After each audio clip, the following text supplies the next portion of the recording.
And to you, good day. I was wondering if you could help me with a little issue and clarify a few things for me. Well, I don't know. We'll see. Okay. Normally I'm pretty good at manifesting and following my Pretty good. Normally pretty good. Not perfect by any means, but What is perfect? I imagine perfect would be doing it all the time consistently. But you are doing it all the time. You're manifesting all the time. Creating my highest joy all the time. Ah, I see. But that's just a choice. Why would you choose anything else? Well, that actually brings me to my next Ah, point. thank you. I have a fear that I can't seem to kick in terms of the way the economy's going, the collapse of the dollar, the way the stock market's going, and it seems like a pretty big thing that for some reason it affects me. For some reason? For some reason. But you're creating the reason. It comes from a belief that you have. Remember that all emotions stem from beliefs. You can't feel something without believing something to be true first. It's hard for me to believe that following your highest joy will, if the dollar collapsed and the economy collapsed, yes, it's hard for me to believe that following my highest joy would still get me through that even. All right. Well, thank you for being honest. That's where it starts. Now, obviously you don't prefer that belief, yes? Correct. Incorrect. If you didn't prefer it for some reason, you wouldn't hold on to it. So what you have to do is find out why you're defining that belief as something you prefer over the alternative. Because we know you say you prefer to believe something else, but as long as you're believing what you're believing, obviously you've attached the kind of belief to it that makes it appear to be the preferential belief, or you would believe something else, because none of you, for a split second, believe anything you don't prefer to believe. This is how the motivational mechanism works in you. You all have the same mechanism. You will always move in the direction of what you define to be in your best interest. You will always move away from what you define to not be in your best interest as a belief. So if you hold on to something you say you don't prefer, but you hold on to it, you keep choosing it, you keep choosing to buy into it, somewhere there's another belief attached to that one that for some reason makes it seem to be the thing you're motivated to keep choosing. You have to find out what that definition is that you've attached to it that makes it seem the more likely, the more beneficial choice than what you say you want but aren't choosing. So let's explore that.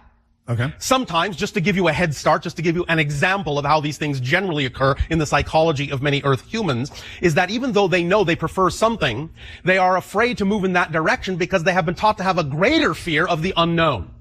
And so even though they don't prefer what they keep choosing, it's familiar. And to them, they define familiar as better than, more beneficial than unknown. So as long as you have that definition attached in that way, you will never go toward what you don't know and always hold on to what you do know, as painful as it might be. Once you know you have done that, once you can find out what that definition is you've attached to the unknown, then you will identify it, you will see it has nothing to do with you, because any negative belief, every negative belief that you discover, that you identify, once you identify it, once you bring it from unconscious into conscious recognition, negative belief will always appear nonsensical and illogical because it doesn't fit with your natural vibration. That's why it's so important to identify beliefs, because once you identify it, once you bring it into the light, you will see it doesn't belong to you, that it came from your parents, it came from your family, it came from your society, it came from your friends, and you bought into it. But it isn't yours. Holding on to something that isn't yours is called theft. Don't be a belief thief.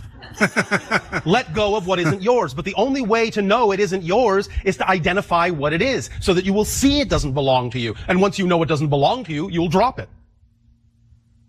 You understand? I do. Is this helping? It actually brings up an awareness. Oh, thank you. And what is that awareness? Imagining the destruction of the economy would, on some level, be more comfortable to me than imagining the unknown of what would be sort of the perfection beyond that. Well, there you go. Now, understand that what you call your economy is arbitrarily based anyway, isn't it? Sure. Isn't it just by your agreement?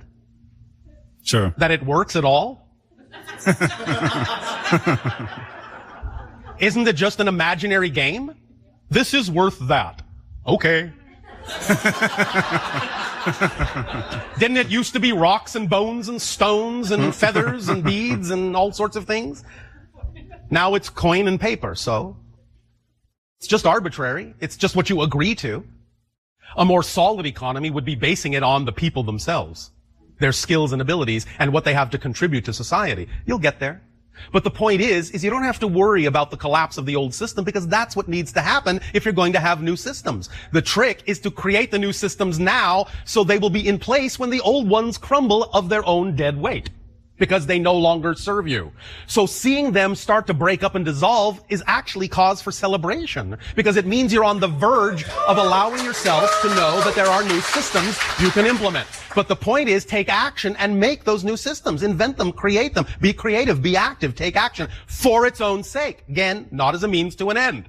For its own sake, because it excites you to do so.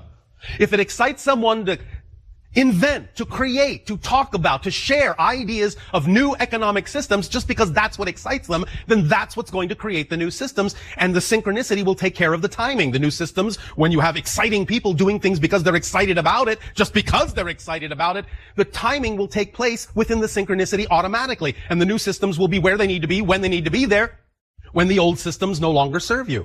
That's how it works. It's automatic. It already works. You don't have to make it work. Just let it work. By going with the flow of it. By being who you really are. In a sense, by dragging your heels and not allowing yourself to believe that you will be supported in another way, just as you have been supported by this arbitrary idea. If you can be supported in your life by such an arbitrary, imaginary idea, why can't you be supported by another one? That's actually even more concrete because it's based on you. The true you. Instead of the arbitrary one, instead of the arbitrary definition. Does that make sense? Yes, definitely. Is this sinking in? Yes, definitely. That You are supported all the time by creation anyway. If you weren't, you wouldn't exist. Why not simply allow yourself to know that whatever you decide to be supported, in whatever way you prefer to be supported, you'll be supported that way. Creation, in that sense, does not make that decision for you. It supports you in whatever way you say you believe you can be supported. So if you've been supported all this time, according to whatever belief systems you had at that time, by such an arbitrary, ephemeral, smoke and mirrors idea of economy, how can anything else be even more insubstantial? Very good point. Does that make sense? Yes. Look through the illusion and understand that what you're shifting to is how to use the power of the illusion instead of succumbing to the illusion of power. You see the difference? Mm-hmm. Use the power of the illusion. Don't fall under the negative ego assumption of the illusion of power. Does that help? Yes, definitely. Do you understand that you are all totally abundant? Yes. That's your natural state. You are supported unconditionally, totally, every second. Again, if you weren't, you wouldn't exist. The idea is that there really is actually no such thing as lack in the way that you typically define it. So let's go back to that idea of definition. What you experience, when you create the experience called lack, what you're creating is an abundance of lack. So if you have an abundance of lack, why not have an abundance of something you prefer? Because it's all abundance. It's just different kinds of abundance. You are never not abundant. You just have an abundance of lack when you experience the idea you call lack. It's not actually a lack of abundance. It's an abundance of lack. Most of the things on your planet you have backwards.